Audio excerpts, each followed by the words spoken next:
Thanks so much, Sarah. You should see the size of my business card. It's more like a sandwich board sometimes. But it's great to join you this morning, and thank you very much for the invitation to be here. Although I've got to go and talk about the future of the health service in this part of the world later on today, I will be back tomorrow morning. Although at that time I won't be wearing a tie, but I will be carrying a 2-year-old. So at least I'll be able to enjoy this morning, probably. In terms of where we are now, I really enjoyed what you had to say, Kim, and the enthusiasm with which you said it. I was actually in Italy last week, in Milan, on a sales trip promoting red meat and Welsh lamb specifically, which was enormously successful and a real pleasure. Although it's probably fair to say it's probably not the best way to practice for the 10K run I did last Sunday. And that's my excuse for such a slow and pathetic time anyway. But in terms of where we're going at the moment, the title that you've given us today, Food in a Recession and Changing Economic Climate, is certainly something which establishes a context for whatever's going on. Sorry? It's the window's being closed, all right. Does that prevent people escaping? In terms of where I'm going at the moment as a minister, can I just say that the work that we're doing at the moment, in terms of the nuts and bolts, if you like, of food policy is very much focused on the economy of food and the food supply chain. And we make no apology for that. With 180,000 people employed in the food industry in its totality in Wales, and a value of food and farming sector Welsh economy of something like £1 billion a year, we clearly have to focus on how we protect and enhance that economy. But I also want to go further, and I want to do more. One of the discussions I had in Milan last week was very much about food as a culture as well. And you know, one of the things I've tried to say in my time in office is that food for me isn't simply an economic or physical activity, but it's part of our cultural identity, it's part of our national identity. When we were talking about selling Welsh lamb last week, certainly we talk about the quality of the product. We have to do that. It is, after all, about selling. But we spent more time, and certainly outside of the formal meetings, we spent more time talking about the place of agriculture, the place of lamb in our national life. And what people there were interested in wasn't simply, you know, the means of production, the means of slaughter, the means of export. We clearly cover those areas. But they were more interested in what food does as a part of who we are, as a people, as a nation, as a community. And all of those things are enormously important. You know, every village in Italy has a story to tell. Yes, we were talking about those things. And we're talking about how it's important for us as a government to actually look at how, not only how we ensure that the supply chains work, and we've had a lot to do in dairy over the summer. I'd be more than happy to answer any questions on that. But also, I think we have to go much further than that. Kim, in his remarks, spoke about the interrelationship between the Usk Valley, if you like, here in Abergavenny and the Heads of the Valleys. Now, I represent one of the seats in the Heads of the Valleys. My constituency is Blaenau Gwent. Now, yesterday, during an advice surgery there, you don't really know who's going to turn up at your door. It's one of these curious things. You sit there, and your door's open, you think, you know, one, is anybody going to turn up? You know, we always do, of course. And two, what are the issues that you're going to be confronted with? And quite often, yesterday was no exception. There was issues around health, around public services, about access to training skills, all sorts of things you would expect. And then door opens, and I thought, I recognise this bloke. Who's this now? And he says, I'm a doctor from Ysbyty Nawr and Bevan.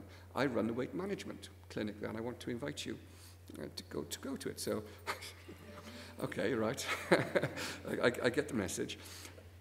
And he said, no, seriously, I want you to come along. I want you to see what we do. And we had this long conversation then about what he does there. And, you know, there's this belief, and I believe it's fake, frankly, that one of the issues we have in the heads of valleys in terms of health and the rest of it, one of the reasons we have such high levels of obesity is because of a history of heavy industry and a history of industrial illness. That's not true, of course. Nobody becomes obese working in a coal mine. Nobody becomes obese working in a steelworks. Nobody becomes obese working in heavy engineering. You become obese because of a sedentary lifestyle and because of poor choice of food. Largely with other issues as well, we accept all of that. But what the conversation we were having was about our relationship with food.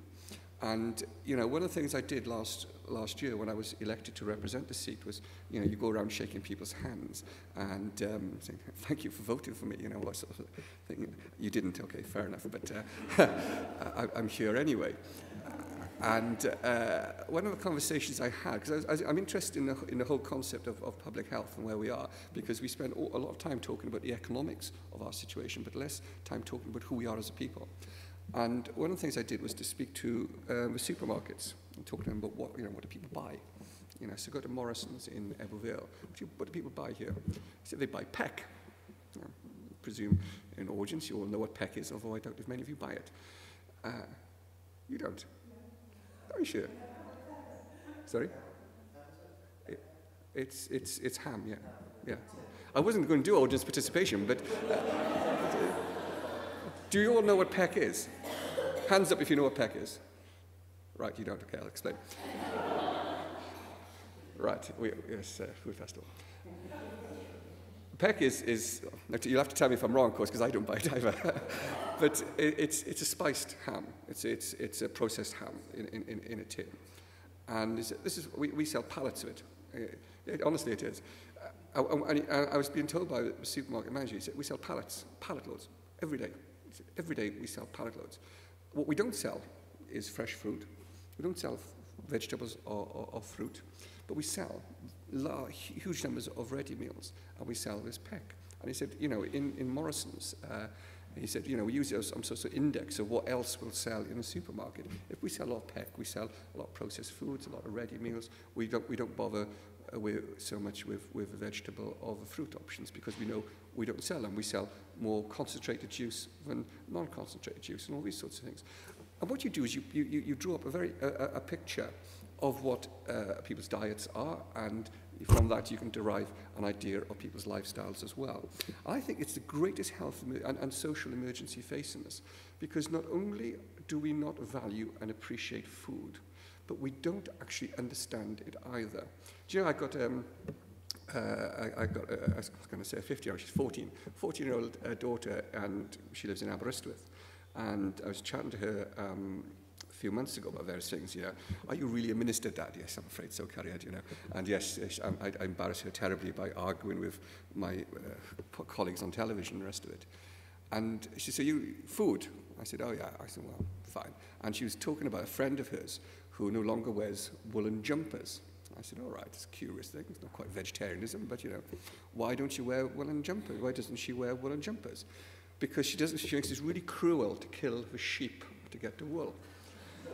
And I was thinking, well, this isn't, you know, if it was in the heart of Cardiff, you'd have an idea, or any major city, you wouldn't have a connection between country and you know, urban life and the rest of it. This is Aberystwyth. And also, you know, let's get it straight, pretty middle class sort of area, pretty middle class sort of school. And, you know, and it left me thinking, the disconnect between the way in which we produce, okay, woolly jumper isn't food, but the way in which we produce food and the way we consume food is becoming greater and becoming greater with time.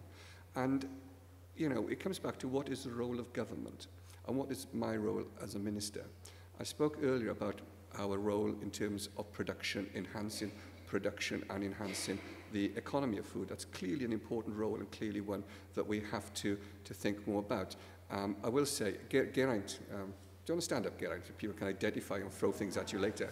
Geraint Wilson is our head of food in Welsh Government. He's going to stay longer than me, so you'll be able to talk to him and argue with him if you choose after I've left, but certainly you'll be here for a while after I need to leave, and it'd be worth if people want to talk to Geraint about our direction of travel. But I want to say this, I don't want to become imprisoned by the debates that we're currently having. Sarah said I spend a lot of time in Brussels. I do. I spend too much time sometimes across there talking about CAP and rural development, structure funds and the rest of it. I spent most of this week in Strasbourg at the Parliament talking about those same matters. But I don't want us and our thinking to become imprisoned by the policy agenda that we have to address what's on our desks at the moment. And I'm anxious to agree a CAP that will secure and safeguard the future of the agricultural industry in Wales and clearly elsewhere in the European Union. I'm anxious to deliver a rural development plan that enhances economic activity in rural Wales and clearly elsewhere as well. Food and the food production sector will clearly be an essential part of that. I spoke at a seminar in the House of Commons last week about the place of food production. We must and we have to, and we have no choice, and I say this, and I'm speaking to a farming audience as well, we can no longer say we either produce food or we do so in a way which protects and enhances the environment. We have to do both. I believe we have the tools in Wales by which we do that, and we have a lot of thought and excellence and thinking to export, not only to the other countries of the United Kingdom, but elsewhere in the European Union as well, and we can do that, and we are doing that. So we have this agenda we have to address, and we are doing so. But I don't want us to become imprisoned by this. I want us to think also about the purpose of this policy agenda, and I want us to think also about the country and the people that we want Wales to be in a few years' time. I'm anxious that we become a country whose culture recognises and appreciates and knows about the value of food and its place in our lives. One of the things that myself and Geraint are going to be discussing over the coming weeks, we held a food summit in the Botanic Gardens in Carmarthenshire in July, wasn't it? It was July. Everything was before I went on holiday in August. It seems a long time ago. In July, and we were lucky to have His Royal Highness the Prince of Wales joining us to give a keynote and opening speech to talk about his role and where he wants to see us develop food, and we're anxious to have that relationship with him in order to think through issues about sustainability and production, and we will be doing that. But the reason I wanted to hold that summit, everything's called a summit now, we're going to find a different word, but we called it a food summit, was to bring together producers, but also bring together people who are consumers of food. Because I think if we've made a mistake in Welsh Government in the past, it's been that we've focused our food policy on production and on producers. What we haven't done is think enough about people who consume food, whether it's the public or whether it's retailers or whether it's people like chefs and the hospitality industry. I want to look at how we do that. So that's one of the things which I'm going to be focusing in on over the next couple of weeks. I will be making a statement to the Assembly. I was going to say in September, but it would terrify you, wouldn't it? It's probably going to be, let's say October, give ourselves some space, on how we're going to take this forward. And that will be, although focused on the economy, it will also recognise the purposes of why we're doing it. So we're going to be led by the industry, I hope, and led by consumers of food products, shall we say, gives it a wider term. But the contextual and the context of that will be about the place of food in society and the place of food in our identity and the place of food in our community. And that's something which I hope we will be able to achieve and we will be able to do. I'm anxious to close the links, and you know, I expect the CAP discussions and the rest of it to, notwithstanding some of the terrible things you hear in the news, be concluded probably by next Easter or so, certainly the early summer of next year. And I'm certainly looking ahead now. I know it's always a dangerous thing to do in political office, you know, here today, gone tomorrow, as some colleagues in Westminster learned a couple of weeks ago. But I'm beginning to look ahead to where we go after we've concluded issues around CAP. And my determination and my ambition is that we look at food in a very, very holistic way, that we bring together people not only from the economy and the economic departments, but the health department, the education department, the culture department, and we bring together a vision for food in Wales, which is based on excellence, which is based on quality, but is also based on ensuring that the people of Wales not only have access to, and I mean access in a wider, almost intellectual sense as well as a physical sense, a diet that is good, but also that we appreciate and we value great food. I was interested, Kim, in what you said in your remarks about a food town. Perhaps that's something we can talk about later. But in the meantime, I'll leave it there. I'll leave those remarks there. And perhaps we could have a conversation and a discussion about that. But it's great to have the invitation to join you today. It's something I very much value and appreciate. As I said, I'll rush off to worry about the health service in a few moments, but I will be back tomorrow morning, and I'll be back in jeans with a little baby son who I'm trying to bring up to enjoy food in the same way as his father does. So thank you very much.